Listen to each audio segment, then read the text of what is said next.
What's going on, guys? In today's video we will be covering fat loss for beginners.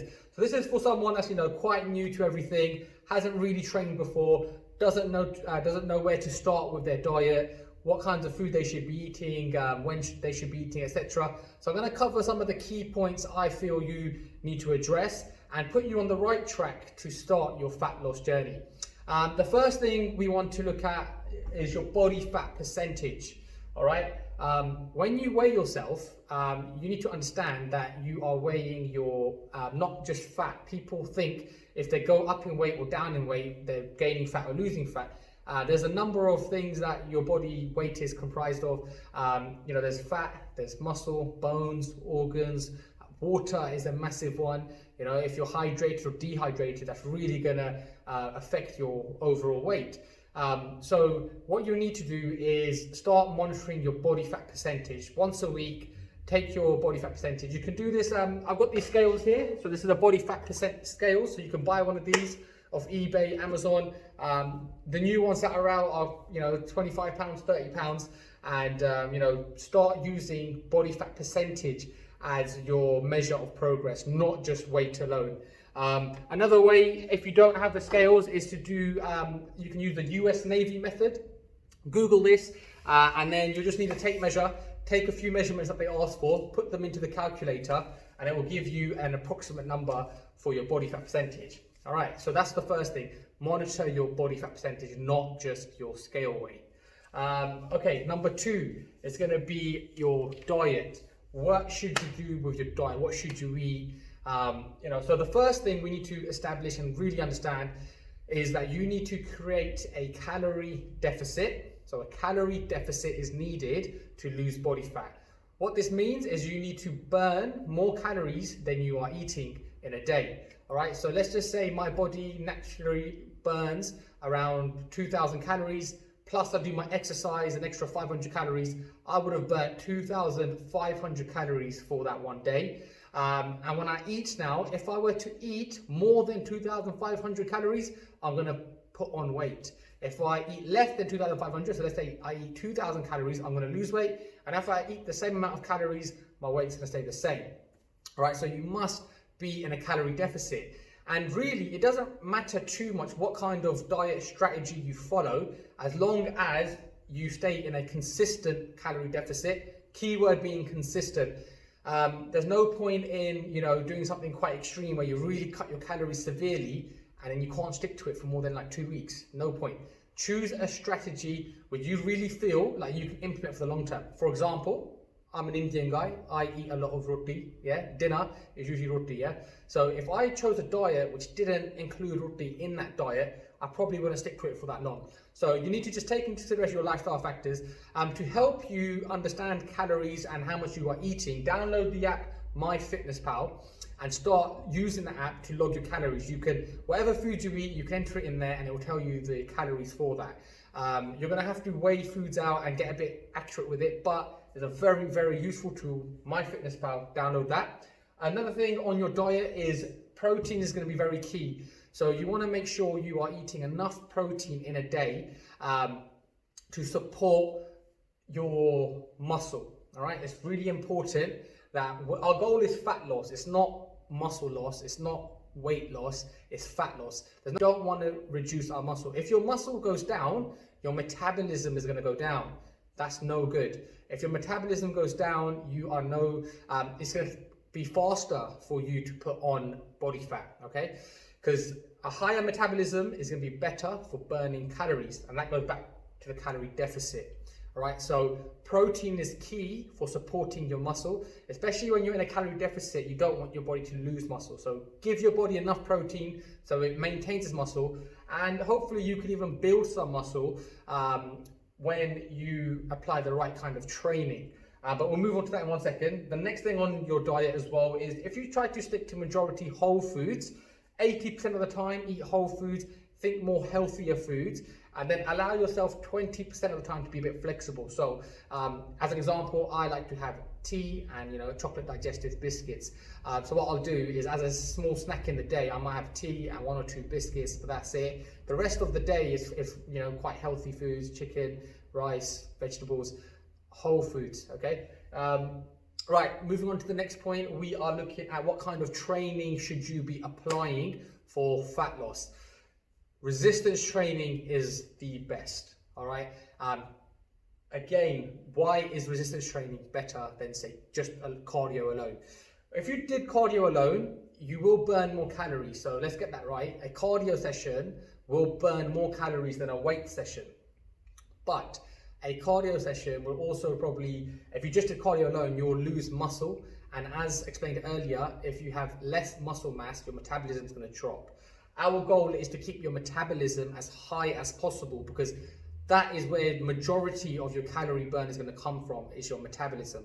So how can we actually improve your metabolism? We can build some muscle, and you can build muscle through resistance training. You can use your body weight, press ups, sit ups, squats, lunges if you have no equipment, but hopefully you've got some dumbbells, you've got access to a gym where you can really start a resistance training program.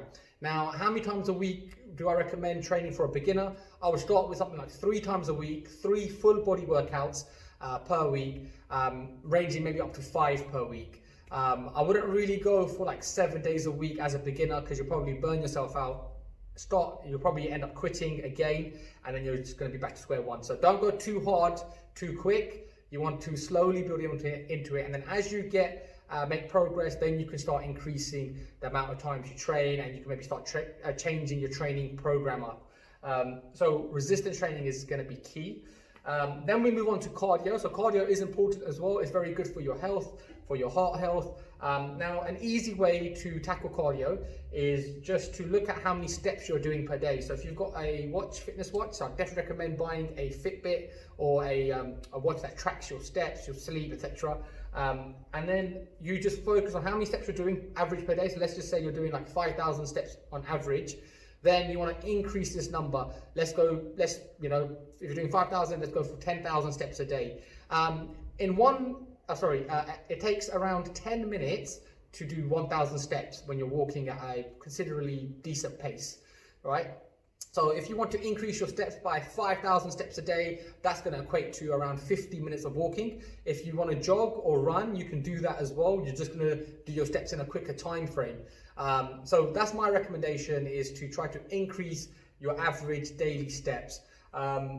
Then we go on to the next point, which is your rest and your recovery. This does go back to the training, but we don't want to train every single day, because where you make progress in your muscle building is going to be in the rest. So this ties in with sleep as well. You want to be making sure you're getting adequate amount of sleep. I recommend at least 7 hours a day, more close to 8 hours a day. And these fitness watches do track your sleep as well, so you can start seeing the quality of your sleep. If you're finding yourself doing less than 7 hours a day consistently, then I would definitely look at trying to go sleep a little bit earlier, and try not to be so distracted by YouTube and Netflix and all that before you go to bed. Just switch it off and get more sleep in, because that's going to also increase your energy levels, your mood, your motivation to do the rest of it, train and everything. If you don't have enough sleep, we've all done all-nighters before where you stayed up for a long time, haven't had any sleep. The next day you can't really function properly and you don't feel like doing anything. So sleep's going to be very, very key. Next, we're going to look at supplements. So this is a big topic, and especially for beginners, they start looking at what supplements can I take, what fat burner should I take, what protein shakes, etc. Now, don't look at supplements straight away. Try to understand all of this stuff. But the supplements I would recommend is maybe like a multivitamin if you feel like you're not getting enough fruit and veg in your diet. A whey protein powder is usually quite good, because this is going to help you hit your protein target in a day. Sometimes the protein amounts in a day might be like 160 grams, 200 grams a day, can be quite difficult to achieve by just through your diet. So a protein shake is an easy, quick way to get your intake of protein. So whey protein is one of the best proteins on the market. It's fast absorbing, and so many brands do it. You can try different flavors, etc. But whey, WHEY protein is going to be pretty crucial. Apart from that, the supplements, not much more. Maybe some fish oil, some omega-3s for your joint health. I wouldn't recommend loads of supplements. If your diet is good and you're eating majority whole food, you're including fruits and veg, you don't need too many supplements. But yeah, so just to recap, number one, body fat percentage. Start looking at that as opposed to just your weight alone. All right, so body fat percentage is key.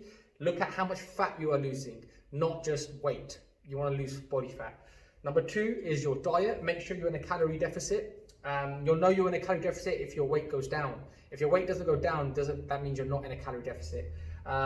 Use MyFitnessPal to track your calories.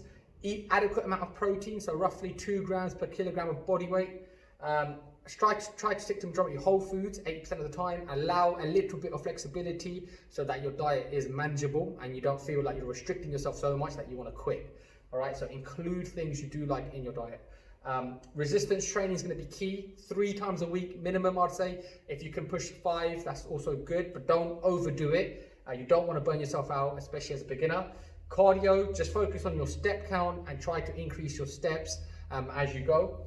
Rest, make sure you're getting enough sleep, 8 hours a day, and then supplements, multivitamins, maybe some protein powder, but hopefully your diet is good enough so that sorts you out. So I hope you guys enjoyed the video. These are some fat loss tips for beginners to put you on the right track. You know, once you get on this track, you can start doing a bit more research around these different topics and to find out what's optimal for you. Like, share, and subscribe, and I've got more videos coming up soon. Thanks.